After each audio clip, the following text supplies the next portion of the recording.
Decenas de argentinos que invirtieron sus ahorros en la ciudad de Miami durante las últimas 2 décadas se preparan para demandar a un grupo financiero que se quedó con sus ahorros. Se calcula que la estafa supera los $200 millones.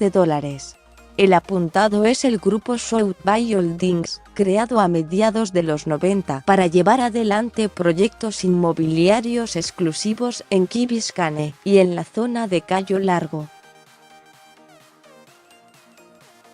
Como otras estafas millonarias, no fue de un día para el otro, ni de la misma manera, pero las consecuencias son similares. Sotheby's Holdings se creó en 1994 con 2 socios fundadores de origen ecuatoriano, Roberto Cortés y Ernesto Wilson. Al comienzo estaba enfocada en la construcción de casas lujosas en la zona de Key Biscayne, al sur de Miami Beach.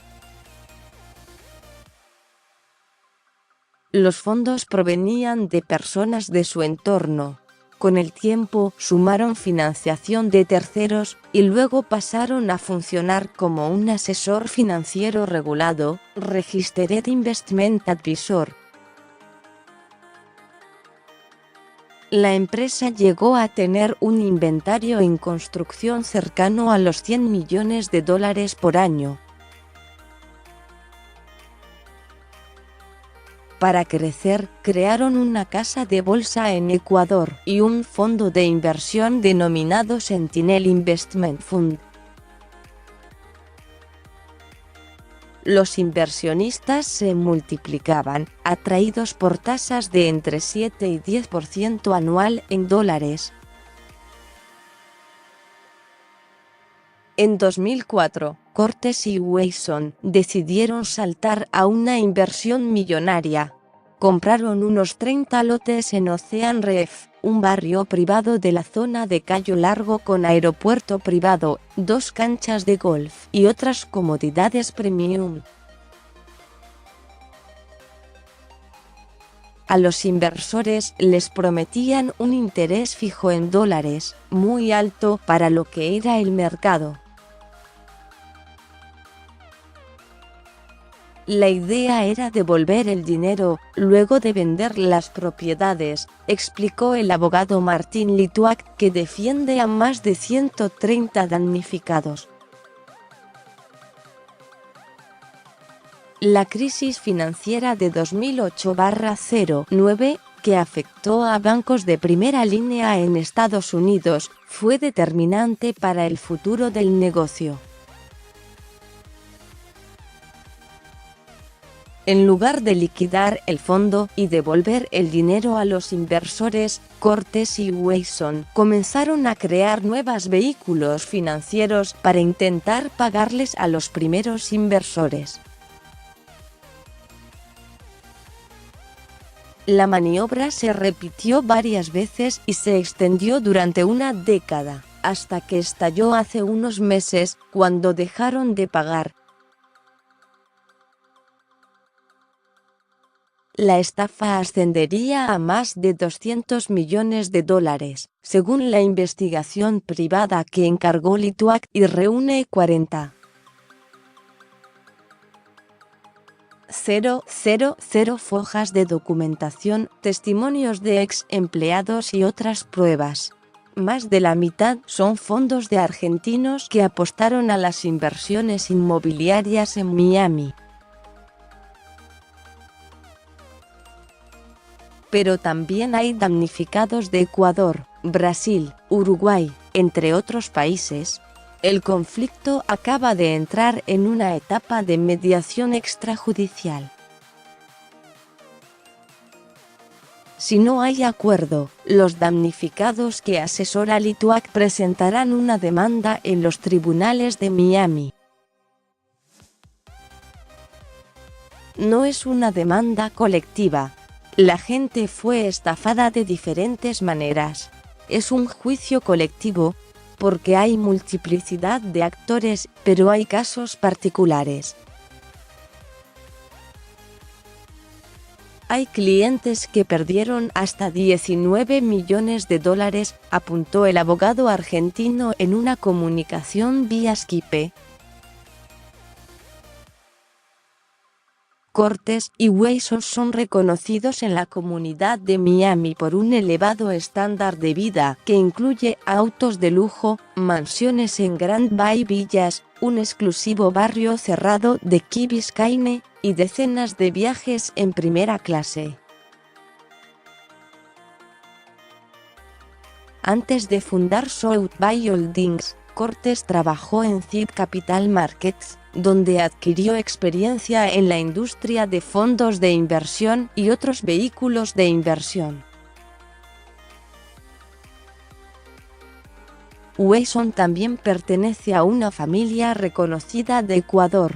Su padre fue asesor de uno de los hombres más importantes de ese país, Ernesto Wayson Pazmiño, y su hermano, Xavier Wayson, se casó con la hija del reconocido abogado Carlos Pareja Cordero, alias Copaco, con causas judiciales abiertas en Perú y Ecuador.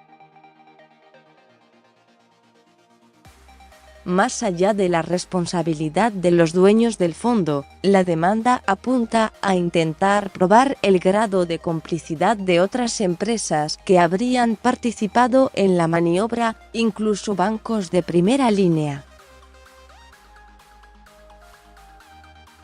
¿Qué diferencias y similitudes tiene este caso con el de Bernie Madoff?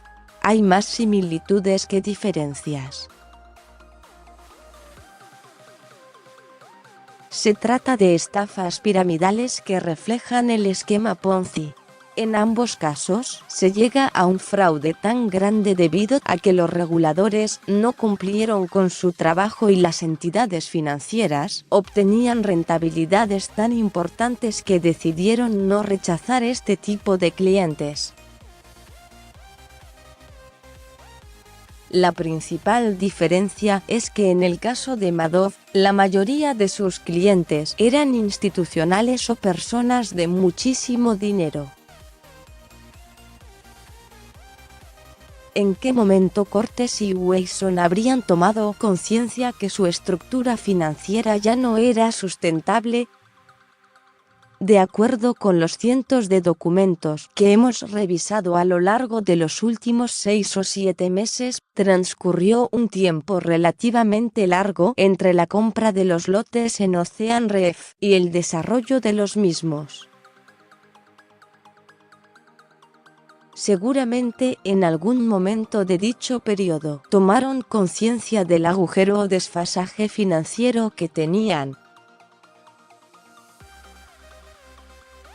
En ese momento, lejos de informar a sus inversores de los problemas y eventualmente presentarse en concurso, comenzaron a financiarse a través de nuevos clientes. A partir de 2012, los dueños de South Bay Holdings fueron investigados por la Comisión de Valores de Estados Unidos, SEC, por sus siglas en inglés. ¿Los motivos? Comenzaron a ofrecer instrumentos financieros emitidos por sociedades bajo su control. Y también se los acusaba de entregar información relevante a los inversores. Pero el proceso terminó con un acuerdo. Se prohibió a los principales referentes del grupo a desarrollar ciertas actividades en Estados Unidos y les impusieron multas.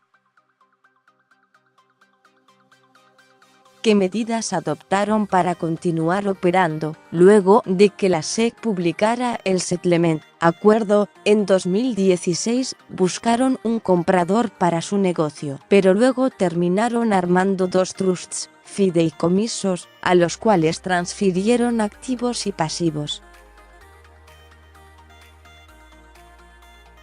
Pese a que, por definición, y cuando se los utiliza correctamente, los trusts impiden que quienes los constituyeron, llamados settlors, continúen controlando los activos subyacentes. Cortés y Wayson se aseguraron de que esto no fuera así. Para hacerlo, eligieron un tipo de trust específico que permite mantener el control y contrataron un trustee, Amicorp, y también directores, SGG, que, nuevamente de acuerdo con los documentos que revisamos, siguieron sus indicaciones sin ejercer demasiado control y en perjuicio de los beneficiarios de los trusts, que eran los inversores estafados.